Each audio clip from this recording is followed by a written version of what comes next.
Assalamualaikum warahmatullahi wabarakatuh. Perkenalkan, nama saya Davina Aprilia dengan NPM 11112370016 akan mempresentasikan tugas teori ekonomi dengan materi Bank Indonesia. Hal pertama yang akan saya jelaskan yaitu company profile. Bank Indonesia adalah Bank Sentral Republik Indonesia dengan satu tujuan tunggal, yaitu mencapai dan memelihara kestabilan nilai rupiah melalui pengelolaan bidang moneter, sistem pembayaran, dan stabilitas sistem keuangan. Bank Indonesia sendiri berdiri pada tanggal 1 Juli 1953 di Jakarta dengan kepemilikan oleh pemerintah Republik Indonesia. Sebelum seluruh sahamnya dibeli oleh pemerintah Indonesia, bank ini awalnya bernama The Javas Bank atau DJB, yang didirikan berdasarkan oktroy dan kemudian undang-undang pada masa pemerintahan Hindia Belanda. Adapun 4 tugas Bank Indonesia sebagai bank sentral, yang pertama yaitu menjaga stabilitas rupiah, menetapkan dan melaksanakan kebijakan moneter, mengatur dan menjaga kelancaran sistem pembayaran, mengatur dan mengawasi bank. Namun, sejak 1 Januari 2014, tugas ini dialihkan kepada Otoritas Jasa Keuangan dengan Undang-Undang Nomor 21 Tahun 2011 tentang OJK. Selanjutnya, sejarah yang dimulai pada tahun 1953 dengan berdirinya Bank Indonesia dilanjutkan pada tahun 68. BI berperan sebagai agen pembangunan dengan pemegang kas negara.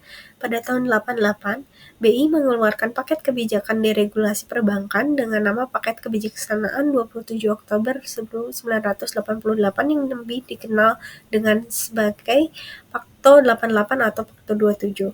Pada tahun 97 mendorong BI mengambil langkah-langkah kebijakan penanggulangan krisis moneter. Lalu pada tahun 99, UU Nomor 23 Tahun 99 tentang Bank Indonesia menetapkan tujuan tunggal BI yaitu mencapai dan memelihara kestabilan nilai rupiah dan menghapuskan tujuan sebagai agen pembangunan. Pada tahun 2004, DPR mengesahkan UU Nomor 3 Tahun 2004 dari UU sebelumnya mengenai BI berisi tentang penegasan terhadap kedudukan bank sentral yang independen. Lalu pada tahun 2009, memperjelas dan mempertegas peran BI dalam fungsinya sebagai lender of the last resort. Dan yang terakhir pada 2011, fungsi pengaturan dan pengawasan perbankan berpindah ke OJK. Selanjutnya yaitu inflasi adalah kenaikan harga barang dan jasa secara umum dan terus-menerus dalam jangka waktu tertentu. Perhitungan inflasi dilakukan oleh Badan Pusat Statistik atau BPS di Indonesia. BPS melakukan survei untuk mengumpulkan data harga dari berbagai macam barang dan jasa yang dianggap mewakili belanja konsumsi masyarakat. Data tersebut digunakan untuk menghitung tingkat inflasi dengan membandingkan harga-harga saat ini dengan periode sebelumnya. IHK menjadi salah satu indikator yang digunakan untuk mengukur tingkat inflasi. Adapun penyebab dari inflasi, yang pertama yaitu tekanan dari sisi penawaran atau cost push inflation, yang terjadi ketika inflasi disebabkan oleh tekanan dari sisi penawaran atau peningkatan biaya produksi. Operasi moneter dan operasi pasar terbuka. Beberapa faktor penyebabnya meliputi depresiasi nilai tukar, dampak inflasi luar negeri, peningkatan harga komoditas yang diatur pemerintah, negatif supply shock. Yang kedua yaitu tekanan dari sisi permintaan atau demand pull inflation, yang terjadi ketika inflasi disebabkan oleh tekanan dari sisi permintaan atau meningkatnya permintaan barang dan jasa relatif terhadap ketersediaannya.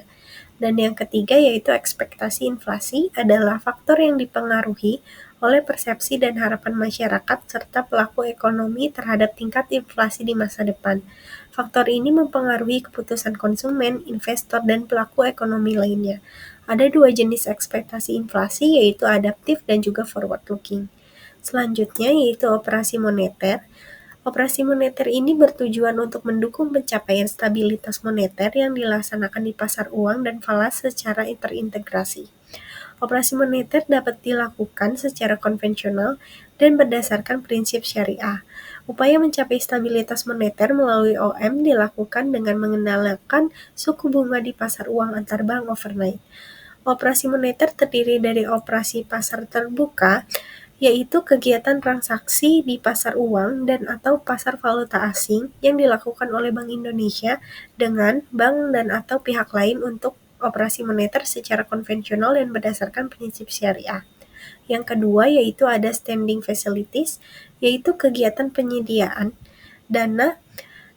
kegiatan penyediaan dana rupiah dari Bank Indonesia kepada bank dan penempatan dana rupiah oleh bank di Bank Indonesia untuk operasi moneter yang dilakukan secara konvensional dan berdasarkan prinsip syariah. Selanjutnya yaitu pengelolaan uang rupiah sesuai Undang-Undang Nomor 7 Tahun 2011 tentang mata uang Bank Indonesia diberikan tugas dan kewenangan pengelolaan uang rupiah mulai dari tahapan-tahapannya. Yaitu yang pertama ada perencanaan, menetapkan besarnya jumlah dan jenis pecahan berdasarkan perkiraan kebutuhan rupiah dalam periode waktu tertentu. Yang kedua yaitu ada percetakan, kegiatan mencetak uang rupiah berdasarkan rencana cetak, jumlah nominal, jumlah lembar uang kertas, dan keping uang logam dalam periode tertentu.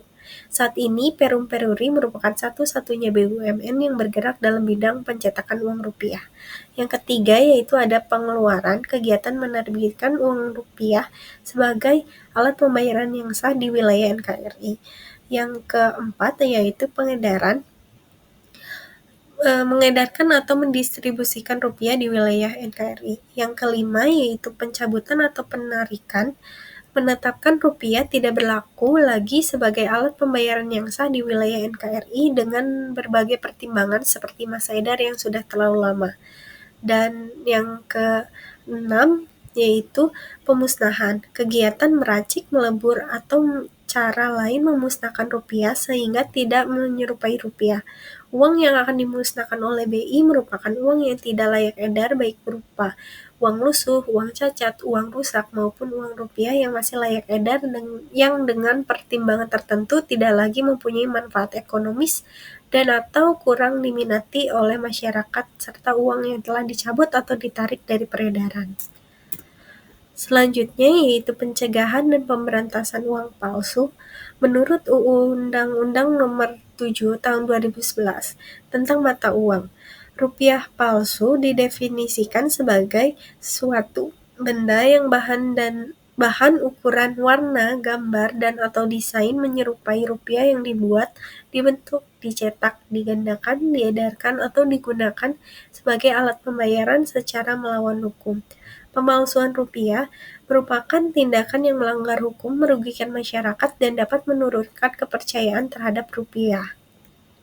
Sesuai dengan Undang-Undang Mata Uang, pemberantasan rupiah palsu dilakukan oleh pemerintah melalui suatu badan yang mengordinasikan pemberantasan rupiah palsu, yaitu Badan Koordinasi Pemberantasan Uang Palsu atau Botasupa.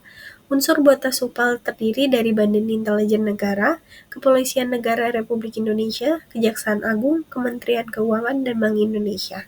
Sebagai bagian dari Botasupa, Indonesia berperan aktif dalam upaya penanggulangan uang palsu dengan berpedoman pada strategi pencegahan dan pemberantasan uang rupiah palsu. Lalu, hal yang perlu dilakukan jika menemukan uang yang diragukan keasliannya pada saat bertransaksi, yaitu menolak dan menjelaskan secara sopan bahwa Anda meragukan keaslian uang tersebut. Minta kepada pihak pemberi untuk memberikan uang lainnya sebagai pengganti uang tersebut dan lakukan pengecekan ulang. Lalu menyarankan pihak pemberi melakukan pengecekan uang ke bank, kepolisian, atau meminta klarifikasi langsung ke kantor Bank Indonesia terdekat. Gunakan praduga tak bersalah karena pihak pemberi mungkin adalah korban yang tidak menyadari bahwa uang tersebut adalah uang yang diragukan keasliannya. Lalu, yang selanjutnya yaitu setelah bertransaksi, yaitu dengan menjaga fisik dan tidak mengedarkan kembali uang yang diragukan keasliannya, dan juga melaporkan temuan tersebut disertai fisik uang yang diragukan keasliannya kepada bank, kepolisian, atau meminta klarifikasi langsung ke kantor Bank Indonesia terdekat. Uang yang diragukan keasliannya dan dinyatakan tidak asli tidak memperoleh penggantian. Sementara bagi yang dinyatakan asli dan dapat memperoleh penggantian sesuai dengan ketentuan yang berlaku. Sekian presentasi saya akhiri, mohon maaf apabila ada salah kata dan kekurangan. Wassalamualaikum warahmatullahi wabarakatuh.